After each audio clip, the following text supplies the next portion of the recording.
Irmãos, o tema da minha pregação hoje é: não entre na forma do mundo. Forma no sentido bem ilustrativo, sabe? Quando você que é mãe, vai fazer uma gelatina lá para o seu filho e você coloca aquele líquido na forma que você deseja, quadrada, redonda, de desenho.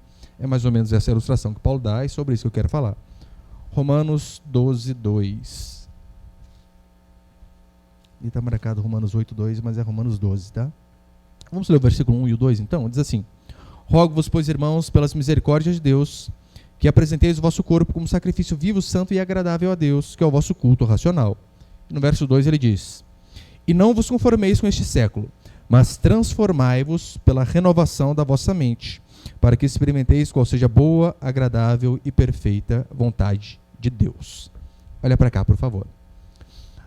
Como eu disse, semana passada eu falei sobre a importância do culto do corpo, de irmos não apenas com o corpo presente, mas também do culto da mente, que nós temos que cultuar a Deus de forma racional. Não é um culto que ninguém entende nada. O que a Escritura diz é que o culto ele deve ser racional, ou seja, ele passa pela mente. E Paulo aqui no versículo 2... Só um pouquinho. Aí, tá bom. E Paulo aqui no versículo 2, ele vai dizer assim, olha: e não vos conformeis com este século. Talvez a sua escritura esteja algo parecido com o mundo, que na verdade é a mesma coisa, o entendimento é o mesmo. Quando Paulo diz para nós não nos conformarmos com o mundo, o que ele está dizendo para mim e para você é o seguinte: olha, não siga os padrões contemporâneos. Não siga os padrões que este mundo vai colocar diante de você. Não seja controlado pela cultura moderna e pervertida, porque é assim que ela é. E você vai ver que diversas vezes Paulo ele permuta o termo mundo com o termo carne, como o irmão disse aqui no começo do culto. Por exemplo, em Gálatas capítulo 1, fica bem fácil de entender. Graças a vós outros, paz da parte de Deus, nosso Pai, e do nosso Senhor Jesus Cristo, o qual vos entregou a si mesmo pelos nossos pecados, para nos desarraigar deste mundo perverso, segundo a vontade do nosso Deus e Pai. Nos desarraigar, nos tirar deste mundo perverso. O próximo, por favor. Em 1 João vai dizer assim: não ameis o mundo, nem as coisas que há no mundo. Se alguém amar o mundo, o amor do Pai não está nele, porque tudo que há no mundo, a concupiscência é um desejo forte, um desejo maligno por algo. Porque o desejo errado da carne, o desejo errado dos olhos, a soberba da vida não procede do Pai, mas procede do mundo. Ora, o mundo passa, bem como a sua concupiscência. Aquele, porém, que faz a vontade de Deus permanece eternamente. Então Paulo, em outras passagens, também fica mais fácil de entender, ele vem dizer: olha, não seja guiado pelos princípios mundanos. E é claro, quando ele diz o mundo, ele não está se referindo a algo físico. Não é o planeta que nós vivemos. Não, ele vai muito além, e é isso que eu quero mostrar em nome de Jesus aqui. Eu vou passar apenas 2 princípios. Põe o primeiro ali, por favor, meu irmão. Você sabe, nós vivemos em um mundo dividido. Literalmente há 2 reinos aqui na terra: o reino de Deus, o reino dos céus, e o reino de Satanás. Assim como quase tudo é dividido, não é? Esquerda e direita. Tanto é que no cristianismo não tem o centrão, não tem o meio termo. Ou você é de um lado ou você é do outro. Ou nós pertencemos ao reino do Senhor, ou a Escritura diz: se nós não pertencemos ao reino do Senhor, automaticamente pertencemos ao reino do diabo.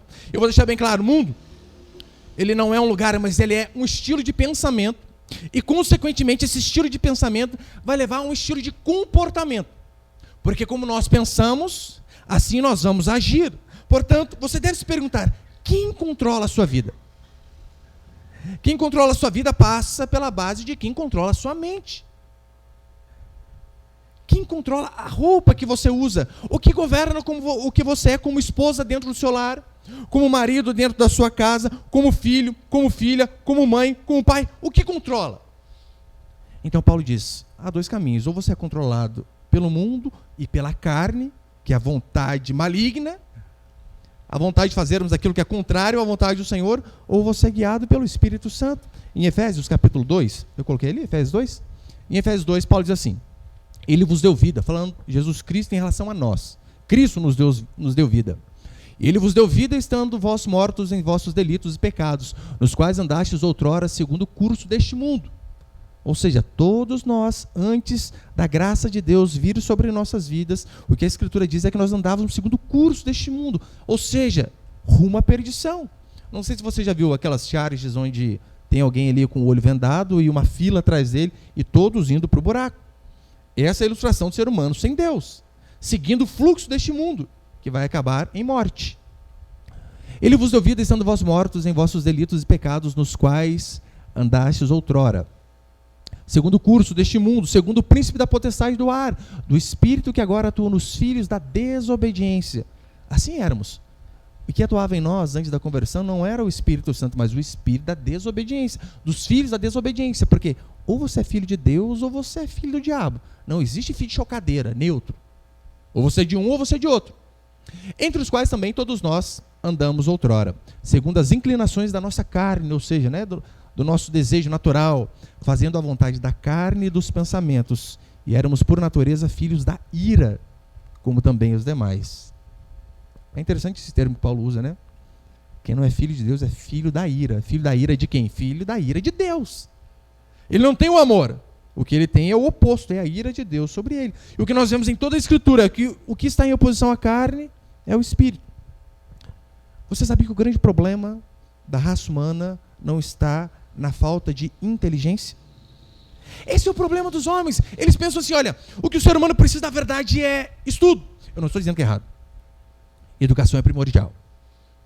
Mas eles dizem, olha, o que o ser humano precisa é apenas ser mais inteligente, é aprender a cada dia mais, é ler livros mais difíceis, e então a cabeça dele começar a pensar do jeito que o ser humano nunca pensou. Então assim o problema da humanidade vai ser resolvido, porque o problema é intelectual. Você sabe que não é. Uma prova disso está aí.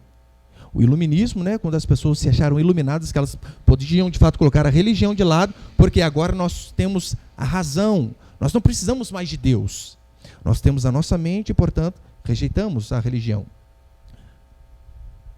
Pouco tempo depois, o que nós vemos foi 2 grandes guerras mundiais, justamente quando as pessoas se viam iluminadas mentalmente. Então o problema do ser humano não é apenas intelectual. Muitos achavam que o grande problema da Alemanha, antes da Primeira Guerra Mundial, era o Kaiser Guilherme II. Kaiser é a forma germânica de imperador. Eles diziam, esse homem é o capeta. Ele estava à frente da Alemanha na Primeira Guerra Mundial e a Alemanha quase afundou. Eles pensaram assim, tão logo nós rejeitarmos esse homem, os problemas serão resolvidos. E de fato, foi deposto. Quem veio depois dele? Hitler. Alguém infinitamente pior. Segunda Guerra Mundial, a maioria dos historiadores dizem, tinha um nome apenas que causou tudo aquilo. Adolf Hitler. Eles pensaram, olha, tiramos um homem maligno, o problema está resolvido. Veio um pior. E quase que na sequência Stalin. E depois nós vemos que na história do nosso mundo moderno, ditadores sanguinários que na verdade quase acabaram com países inteiros. Fidel Castro, Che Guevara, Lula, está tudo nesse pacote aí. Quase acabou com a gente, de fato. O problema não é o conhecimento. O problema é quem controla a sua mente. Quem controla a mente das pessoas do mundo. Este é o grande problema. E uma mente mundana vai gerar homens mundanos. E a mente do homem sem Deus, o que diz a Escritura? Ela é controlada, sabe pelo quê? Soberba. Ele quer sempre ser mais do que o outro. E meu irmão, se ele quer ser mais do que o outro, se ele quer sempre estar em cima, ele não vai se preocupar em pisar naqueles que estão ao seu lado, para que ele possa galgar patamares mais elevados. Ele não vai se preocupar, porque ele está pensando apenas nele. Esse é o problema do homem. O que governa a mente dele? Se não é Deus, pode ter certeza, vai ser a soberba, a arrogância, o mundo, e consequentemente veremos destruição. Trazendo isso para o cristianismo, você não pode achar que mundo é o que você faz dessas portas para fora. Não, não é. Que muitas pessoas assim, olha, uma coisa é a vida na igreja, né? Neste salão ao qual nós nos reunimos. Outra coisa é a minha vida no trabalho, na faculdade, na escola. Não, mundo não é o que você faz fora deste prédio. Mas mundo é justamente o que governa, o que direciona a sua mente. Eu sei que muitos são, na verdade, legalistas ao extremo. E eu já vi igreja dizendo que não pode ir à praia. Graças a Deus não somos assim. Esse calor começou agora, maravilha, né? Pode ir. As mulheres preferem de burca. Né? Deixa só um olhinho. Vá decente. Mas não há problema. não há problema com cinema, com teatro. Nós não podemos cair no extremismo de pessoas que são totalmente legalistas e pessoas que vão para o outro lado, do liberalismo total, onde você pode fazer o que você quiser. Por quê? Porque em Cristo você é livre. Não é isso que eles dizem? Em Cristo você é livre. Daí nós vemos, de um lado, igrejas onde o homem não pode usar nem bermuda. Tem os irmãos aí que estão em pecado, hein? Igrejas onde o homem não pode usar nem bermuda. Uma vez um homem me dizia isso. Eu tinha uma bermuda, como que chamava? Acho que era calça capri, né? Aquela que um palmo a mais a calça, um palmo a menos a bermuda, né? Fica no meio termo ali da canela, não sei nem se existe mais. E o cara tá 2 horas da tarde carpinando lá e disse para mim: na sua igreja pode usar bermuda? Ele tava com a calça dobrada até na altura da canela. Falei, cara, mas essa calça dobrada tamanho de bermuda. E às vezes nós vemos a hipocrisia de um lado, onde não pode usar nada. Mas nós vemos o outro oposto. Aonde, para que púlpito, né? Vamos colocar uma prancha de surf aqui, é melhor. Indireto, hein? Ele pode tudo. Consegue ver? Temos que tomar cuidado do que controla a nossa mente. O mundo são ideologias contrárias à palavra do Senhor. E é isto que eu e você temos que ficar o tempo todo atento. O que governa o seu casamento, a criação dos seus filhos, a sua moralidade no trabalho, em casa, na rua, onde você estiver, o que controla a sua vida. O mundo são ideologias contrárias à palavra do Senhor, e essas ideologias são propagadas aos 4 ventos, para tudo que é lado, seja na mídia, na TV, internet, e tudo que é lugar, nas escolas, faculdades. Meu irmão, é o tempo todo, o tempo todo. Infelizmente nós temos visto essas ideologias entrando na igreja, não de forma sorrateira, mas arrebentando tudo e arrombando, igual a polícia invadindo favela. E as pessoas não conseguem perceber o quão mundana a igreja tem se tornado. Igrejas que chegam ao absurdo de dizer que Jesus era socialista. Porque, olha, ele pegou as coisas e dividiu de forma igual para todos ali, para que não houvesse necessitados. Só tem uma pequena diferença. Ali as pessoas deram porque elas queriam dar. Não eram obrigadas a dar. Igual nós somos obrigados a dar o nosso dinheiro em forma de imposto. Então eles vêm com essa balela de que Jesus foi socialista, comunista, porque, convenhamos, é um discurso bonito. Nossa, é um discurso que, meu irmão, que até emociona. O discurso socialista quase chora. Como eu vi uma vez um rapaz dizer algo mais ou menos por isso, né, num artigo lá. Se você até os 30 não é socialista, você não tem coração. Se você depois dos 30 continua socialista, você não tem cérebro. Você não pensa.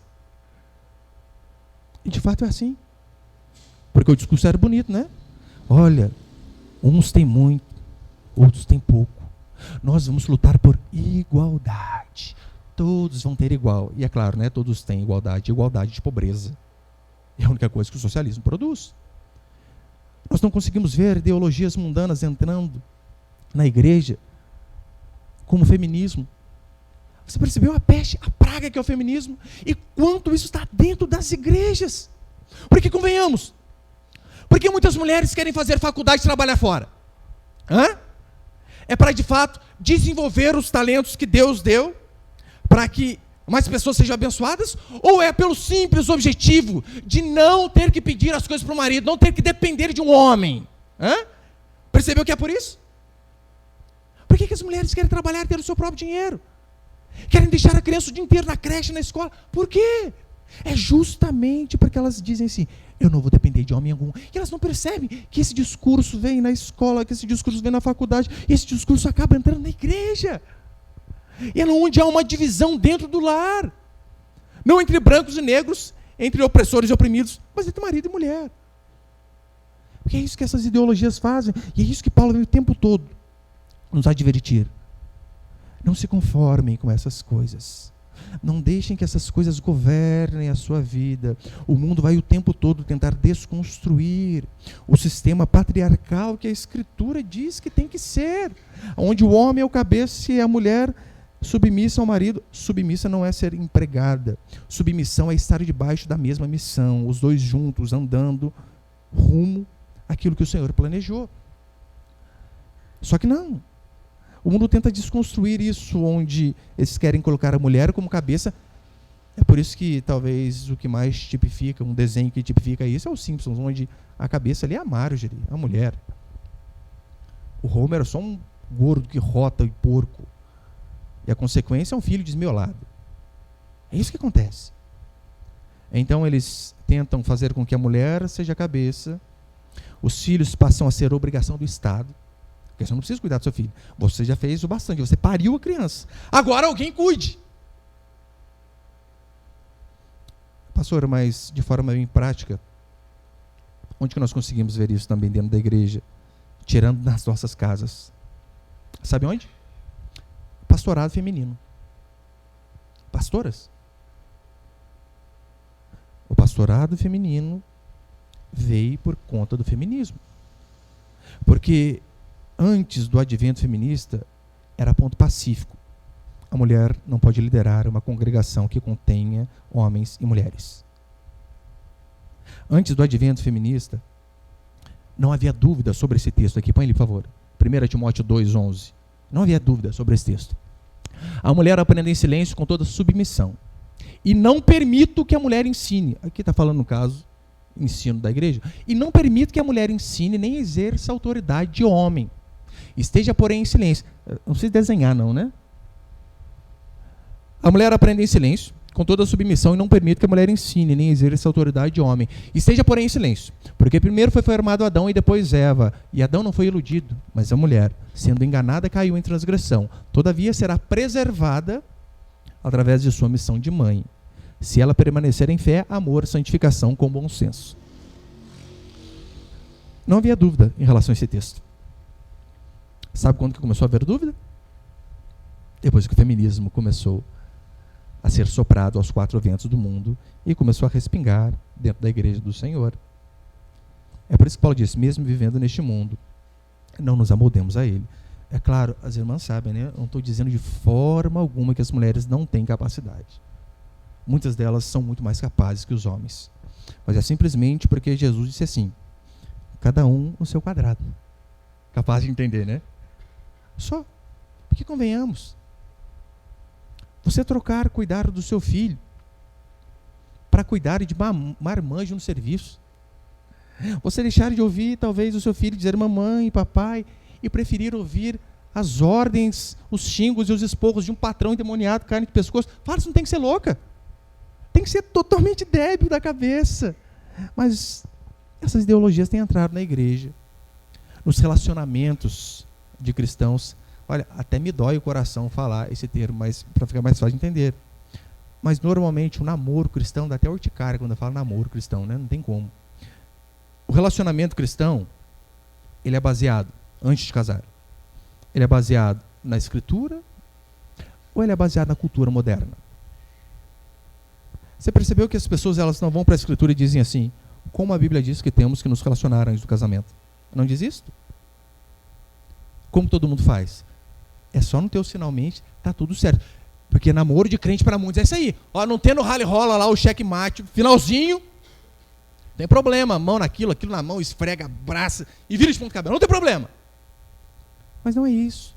Daí quando nós dizemos que a Escritura diz que o marido deve beijar a sua esposa só no dia do casamento e depois, posteriormente, que antes não pode nem beijar, as pessoas dizem que nós somos loucos. Mas vocês são loucos. É o que eu vejo na Escritura. Você consegue imaginar José e Maria lá? Consegue? José dando aquela levantada na Maria lá? Consegue? Os dois escurinhos. Você imagina, tá passando. Ó, Zé, rapaz, nossa. Você consegue imaginar isso aí? Eu não consigo. Por que nós não vamos para a Escritura? Ache namoro, meu irmão, antes de Woodstock, do movimento hippie. Eu não estou dizendo nem crente, não. Vá lá, se você tem avó ainda, chega lá para a avó e diz assim, vó, como que era o namoro antes, lá na época da senhora? Era eu sentado aqui, normalmente o irmão tampinha do meio aqui e o pretendente aqui. Quando a senhora beijou o vô? Na hora que o padre disse, pode beijar a noiva. É por isso que dizia, pode beijar a noiva. Hoje em dia não tem graça mais, né? A gente fala só para cumprir o protocolo. Já fez tudo que tinha que fazer. A modernidade não pode sobrepujar a santidade. A santidade é um princípio permanente da palavra do Senhor. Não sejamos mundanos. Meu irmão, nem em relação à evangelização, porque o que tem de crente mundano evangelizando aí, que misericórdia. É que às vezes eu acho que eles têm um sério problema com a exegese de entender o texto bíblico. Porque, convenhamos, põe ali 1 Coríntios, por favor. 1 Coríntios 9, Paulo diz assim: procedi para com os judeus como judeu, a fim de ganhar os judeus. Para com os que vivem sobre o regime da lei, como se eu mesmo assim vivesse, para ganhar os que vivem debaixo da lei, embora não esteja eu debaixo da lei. Ao sem lei, como se eu mesmo o fosse, não estando sem lei para com Deus, mas debaixo da lei de Cristo, para ganhar os que vivem fora do regime da lei. Fiz-me fraco para com os fracos, a fim de ganhar os fracos. Fiz-me de tudo para com todos, com o fim de, por todos os modos, salvar alguns. Tudo faço por causa do Evangelho. O que Paulo está dizendo aqui é que ele levava a mensagem do jeito que cada pessoa entendia. Mas as pessoas não entendem dessa forma. Eu fiz uma paráfrase aqui dessa passagem. Não sei se eu fui muito feliz, mas muitos interpretam da seguinte maneira. Põe ele, por favor. Só uma paráfrase, tá, irmão? Procedi para com os jovens como tolo e imbecil, a fim de ganhar os jovens. Pintei o cabelo de azul, a unha de preto, vesti-me de chapolim colorado, alisei a franja e me inscrevi no canal do Felipe Neto. Para com os amigos de serviço, sentei-me na hora do almoço com eles, vimos vídeos pornográficos e demos muitas risadas das piadas de duplo sentido. Para com os parças da academia, fiquei todo inchadinho, postei fotinhas no Face e no status mostrando meu bíceps com minha nova camiseta regata. Claro que coloquei em versículo junto. Tem que ter, né? Não tem graça. Para com os negros, a fim de evitar o preconceito, pintei-me com carvão para ganhar os homossexuais a meio de ré. Entende, né? Fui sempre vaselina, escorregando para todos os lados, nunca contradizendo ninguém e aceitando todas as verdades a fim de ganhar alguns para o meu brother Jesus Cristo. Muitos fazem isso com o evangelismo. Eles pensam que isto é fazer de todos, fazer de tudo para ganhar alguns. Não é isso que Paulo diz. Eles dizem, podemos fazer tudo em nome de Deus. Menos dizer, assim diz o Senhor, que isso aí fica muito pesado, né? Isso aí não pode. Eu estou cansado de ver igrejas que fazem baladas para atrair jovens. Meu irmão, o jovem que vem para a igreja por conta de balada, ele só vai ficar na igreja se continuar tendo balada. E convenhamos, entretenimento, o mundo sabe muito mais que a gente. Muito mais. Muito. Cultos que só tem música, pregação, para quê, né? Para quê? Senão, pregação aí, pastor. O público fica quase num cantinho isolado, assim, ó. É 10 mil horas de louvor e pregação, 15 minutos, e olha lá ainda. Nós temos que sim aceitar as tecnologias que o mundo oferece. Mas não devemos de forma alguma esquecer os pilares principais da nossa fé. Não mude o seu pensamento de acordo com a maioria. Não é porque todo mundo pensa de uma maneira que aquilo é correto. Se, como eu disse, se fazer de judeu ou sem lei era o quê? Era pregar de uma forma que eles entendiam. Ela era falar a linguagem que a pessoa entendia. Não que eu tinha que me comportar igual a eles. Isso é ridículo. Isso é ridículo. Não vos conformeis com este mundo. Não é sair do mundo. É viver nele, mas de uma forma diferente que a maioria vive. É por conta disso que nós temos aquela heresia do monasticismo, que vem do catolicismo, onde as pessoas diziam o seguinte, olha, esse mundo é muito difícil, vamos para os montes. Façamos lá a nossa casa, a nossa cabana, a nossa tenda. E sabemos que não é isso. E segundo e último princípio para encerrar, põe ele, por favor. O que a Escritura vem dizer para mim e para você, de forma categórica, é: viva neste mundo da melhor maneira que você puder. Todavia, sem esquecer-se de que você não é daqui. Nós somos apenas peregrinos, forasteiros aqui nessa terra. Mas este aqui não é o nosso lugar. Não crie raízes, não finque raízes aqui com toda a sua esperança. É sim, lute. Lute para sempre dar o melhor para a sua família, para a sua casa, para ter o maior conforto que você puder. Mas não esqueça que você não é deste mundo. É isso que Paulo diz. Se a nossa esperança em Cristo se limita apenas a esta vida aqui, somos os mais infelizes de todos os homens. Ou seja, se você deposita, meu irmão, toda a sua esperança no dia que você comprar a sua casa, trocar de carro, no dia que você casar, a probabilidade de você se frustrar é 110%. Mas a Escritura diz, não ame o mundo. Fuja de toda a aparência do mal. Quando Paulo diz isso, né, não ameis o mundo. Quando João diz isso, né, não ameis o mundo, ele está justamente dizendo, olha, não apenas seja como as pessoas do mundo, mas de fato também fuja de toda a aparência do mal. Paulo vai dizer em 1 Tessalonicenses assim, olha, abstendo-se de toda forma do mal. Ou seja, nós como cristãos, se vamos fazer algo que pode levar as pessoas talvez a ter um entendimento errado, ainda que seja correto, o que a Escritura diz é, fuja da forma do mal. Como já disseram a mulher de César, não basta ser honesto, é necessário parecer honesto. Seja honesto, mas também pareça que é. Esses dias, já estou encerrando, eu estava conversando com... O irmão estava mexendo no meu carro, e ele estava com as ferramentas dele lá, muita ferramenta, e eu tinha uma única chave no meu carro. Eu peguei e falei para ele, eu tenho essa chave aqui. Ele olhou para a chave e disse, cara, essa aqui é a melhor marca que tem. Eu tinha ganhado essa chave, eu nem sabia, eu não entendo de nada dessa ferramenta aí. E eu falei para ele, mas se é a melhor marca que tem, por que você não compra dela? Até essas fuleiras suas aí que quase dá certo no carro. Olha o que ele disse para mim, eu não compro dessa porque essa marca é que é usada lá no meu trabalho. Ele trabalha numa multinacional, ele é mecânico lá. Ele disse, eu não vou usar, porque vai que um dia vem alguém aqui em casa, por mais que eu comprei, ele diz, olha, igualzinha a ferramenta lá de serviço, hein? Consegue perceber como que pessoas sérias, de fato, se preocupam com tudo que é aparência do mal? Se a pessoa pode pensar em algo errado, já não faço. Ou seja, não se deixe, meu irmão, governar por este mundo.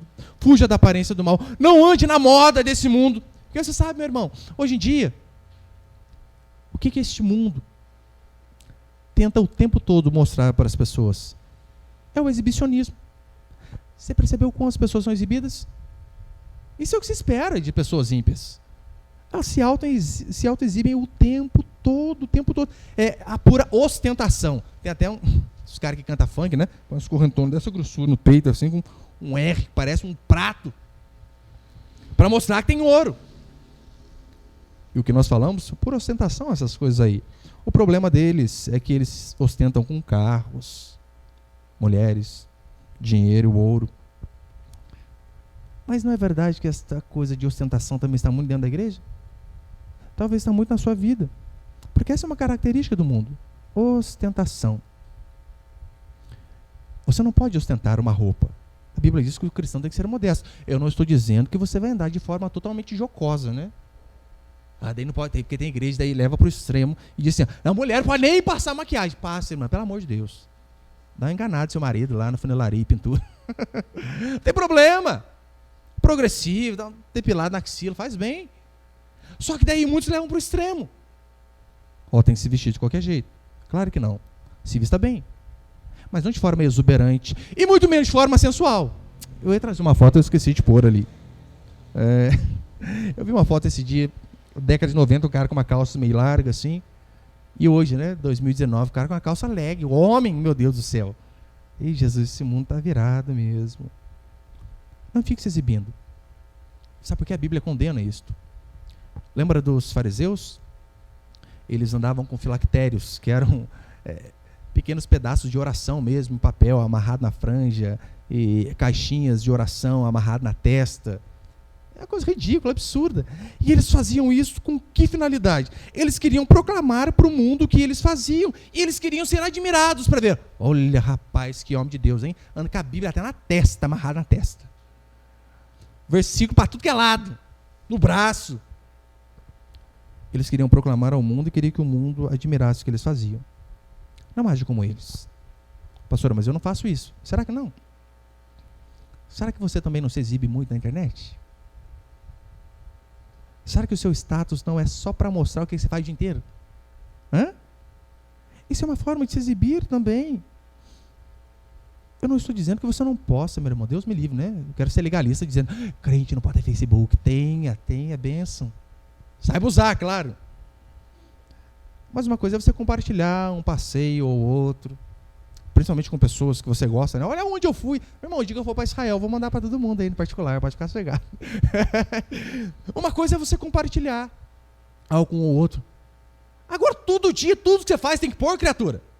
Acorda, toma café, daí tira a foto do pão com manteiga e o pingado. Tomando café. Você acha que todo mundo se preocupa tanto assim com você? Você acha que todo mundo quer saber da sua vida? Se todo mundo quiser saber, você ia pro Big Brother lá, ficava todo mundo vigiando você. Compartilhar vitórias é uma coisa, é legal. Mas vai almoçar com a mãe, põe almoço com a mamãe. Vai tomar café, café com amorzinho. Não precisa. Pinta o cabelo, cinza claro médio. Será que às vezes nós não estamos deixando essas coisas nos influenciarem demais? Estamos nos auto-exibindo? É por isso que até o WhatsApp ele tem até um recurso ali chamado status, né? Porque é isso que o ser humano gosta. Ele gosta de aparecer. Porque como a gente não tem condição de ser famoso, está na TV, o que a gente faz? A gente aparece no Facebook. A gente aparece no WhatsApp. Eu vou ser sincero com você. Ninguém quer saber da sua vida, sabia disso? Ninguém. Ninguém está preocupado com o que você faz. Só você. Você é o único que se preocupa com você mesmo. Agora, tem pessoas que acham que o Facebook é muro das lamentações. Todas as choradeiras, aí põe lá, né? Passando pela prova, dando glória a Deus, e glória a Deus. Tudo que passa de problema, põe. Isso é ridículo, ridículo. Diferente, claro, de expor trabalho, né? Muitos irmãos aqui expõem o trabalho no Facebook, isso é bênção. Tem que expor mesmo, é um jeito de ganhar dinheiro. Somos capitalistas, tem que ganhar dinheiro, claro que tem. Mas eu, pelo menos, acho que não tem cabimento. Daí está lá, aniversário do filho de 2 anos. 2 anos. O que a criança sabe falar? Nada. Mal sabe falar papai e mamãe. Daí começa, né? Hoje vai ter textão sim. Hoje é o dia dele, a luz que ilumina a minha vida, a alegria que entrou no meu coração há 2 anos atrás. Sendo que vive xingando o moleque. Mas aí põe. O menino tem 2 anos. Dá parabéns para ele. Eu pergunto, tem Facebook ele para ler esse negócio, entender que é negócio para ele? Não tem!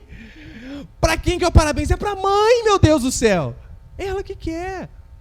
Você consegue ver como nós não percebemos, mas queremos o tempo todo ser aplaudido pelos outros, aquele tapinha nas costas, aquela palminha. Nossa, porque convenhamos, a mãe que parabeniza o filho de 1 ano, 2 anos, o que ela quer? Nossa, que filho bonito, hein? É isso que ela quer ouvir. Para dizer, eu que produzi. Eu que fiz, fábrica lá em casa. Isso é ridículo. O modo de viver dos cristãos deve expressar o seu caráter. O seu novo caráter em Cristo Jesus. E a Bíblia é bem prática. Aquele que roubava, não roube mais. Aquele que mentia, não minta mais. Quem deve aparecer em nossa vida, meu irmão, é Cristo Jesus. Que as pessoas possam olhar para nós e ver Cristo em nós. Não é isso que João Batista dizia? Convém que ele cresça e eu diminua. Agora, se você está aparecendo mais que Jesus Cristo, tem alguma coisa errada. É o que a Escritura diz, que o Senhor vem aparecer mais e mais. A questão é, o seu modo de viver, ele se enquadra em glorificar o Senhor? As pessoas conseguem olhar para você e de fato ver Cristo em você? O cristão ele não fica se exibindo, ele não faz propaganda de si. O que ele faz é fazer com que Cristo brilhe na vida dele, que as pessoas olhem para ele e lembrem de Cristo. Homens e mulheres são caracterizados, cristãos, óbvio, né? Por moderação. Eu amo Jesus Cristo, porque você lembra? Ele mesmo sendo Deus, ele andou neste mundo muitas vezes despercebido. As pessoas nem sabiam que era ele. Meu filho mesmo estava lendo, acho, hoje, ontem de manhã. Nossa, pai, Jesus Cristo que saiu correndo do povo aí, por quê? O pessoal ia matar ele e saiu de fininho. E é isso que a Escritura diz. As pessoas nem percebiam que era ele. Lembra Judas? Quando Judas veio entregar ele, o que ele disse? Olha, aquele que eu dei um beijo. Por quê? Cara, Jesus era tão igual aos outros que tinha que colocar um diferencial ali para as pessoas saberem, senão não dá para saber, ele não tem uma roupa diferente, ele não tem um colarzão de ouro, ele era igual a todo mundo e muitas vezes passava despercebido, mas a luz dele brilhava e que nós sejamos assim também. Amém, meus irmãos? Mais rejeitado dentre os homens, ainda assim carregou nossas dores. O seu castigo nos traz paz e a esperança não se esvai.